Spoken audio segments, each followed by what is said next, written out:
বাবা গড়িয়া পূজা ত্রিপুরার জনজাতিদের অন্যতম উৎসব।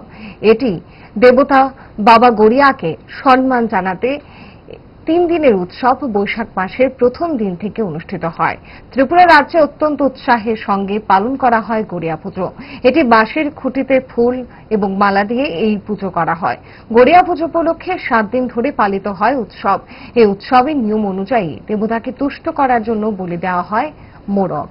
তাছাড়া পুজোর উপকরণ হিসেবে ব্যবহার করা হয় মাটির হাঁড়ি, তুলোর সুতো, চাল, রিচা, রাইস পিয়ার, ডিম এবং অন্যান্য সামগ্রী।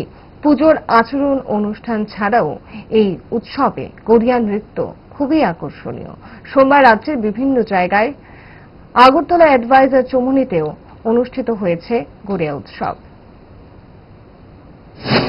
অ্যাকচুয়ালি এটা আমাদের জনজাতিরার একটা অনুষ্ঠান এবং বছর প্রথম থেকে এটা অনুষ্ঠান শুরু হয়। মূলত 1 তারিখ থেকে হয়, বৈশাখ পূজা থেকে। আর সাধারণত 7 তারিখ গিয়ে এই পূজাটা সর্বসম্মতভাবে করা হয়। তো এটা ভগবানের কাছে আমরা এটাই প্রার্থনা করি, বছর প্রথমের পূজা সবাই যাতে সুস্থ থাকে, সবাই যাতে মঙ্গল কামনা করে এইভাবে থাকি আমরা।